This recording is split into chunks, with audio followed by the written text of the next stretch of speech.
જો આ પાણી જમી અને પાણી લીધું અમે અંદરથી લીધું છે એમની મૂકવા ઉપર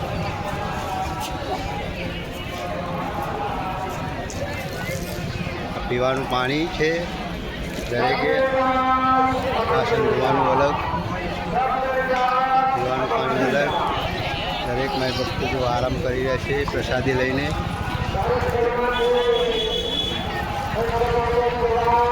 પ્રસાદી લઈને દરેક આરામ કરી રહ્યા છે અંબાવાડી વિસ્તાર છે પરબધામમાં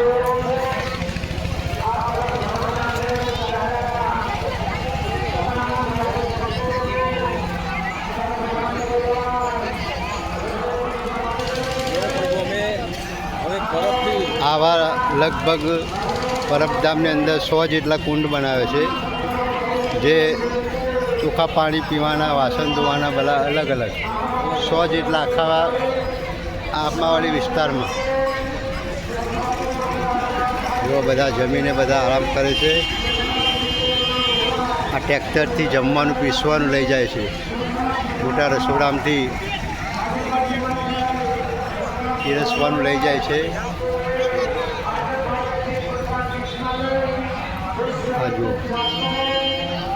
આ જુઓ વાસણ ધોવા માટેની લાઈન છે વાસણો ધોવા છે અહીંયા એક કુંડમાંથી બીજા કુંડમાં બીજામાંથી ત્રીજા કુંડમાં વાસણ ધોઈ ચોખ્ખા કરી અહીંયા વધેલી પ્રસાદને અઠવાડ અહીંયા હોળીમાં જમા થાય છે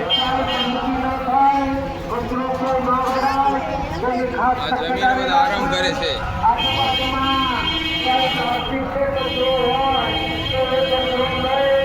અને પરેશાની અંદર રાખવામાં આવેલું કચરા પેટીમાં કચરો નાખે જેટલા 3 અને 4ની વચ્ચે થોડોક કચરો જોવા મળે છે થોડુંક પ્લાસ્ટિકની બોટલ કે પ્લાસ્ટિકના ચાદર જોવા મળે છે તમામ સ્વયંસેવકો અને ભાવિક ભક્તોને વિનંતી આપણું પરિસર આપણું આંગણું આપણે ચોખ્ખું રાખવાનું છે આપણા આંગણામાં કચરો ન થાય એની ખાસ કાળજી રાખવાની છે એક સેવાના ભાવથી આ પરિસરમાં મેં અગાઉ સૂચના આપી હતી કે પાન ફાટે ગુટકા બીડી સિગારેટ આવા વ્યસનોથી દૂર રહેવું જોઈએ આવા વ્યસનો શરીર માટે ખૂબ નુકસાનકારક હોય છે આપણા સ્વાસ્થ્ય માટે પણ પાન ફાટે અને ગુટકા સાચી વાત છે છતાં કોઈના હાથમાં મને ભાજી ખાવાનું મન થાય માય ભક્તો પ્રસાદીનો પૂજન લે છે અને કચરા પેટીમાં કાગળ નાખે મારા વાલા સંતો જો કરોડો પબ્લિક લાખો પબ્લિક બાબાના ધામમાં બધા પ્રસાદ લઈ રહ્યા છે રામસાબીની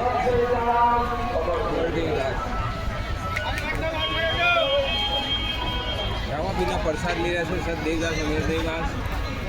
મારા ગ્રુપ વાળા હોય તો જોજો જાણજો અને આવી ભક્તિમાં તમે જોડાઈ જજો ભક્તિમાં જોડાઈ જશે તો જ તમારું આત્માનું કલ્યાણ થશે આવા સંતો મહંતો આવે પ્રસાદ લઈ રહે છે તો તમે લાભ લ્યો તમે કરવું ઘેર ના બેસી રહેશે તમારું સારું સારું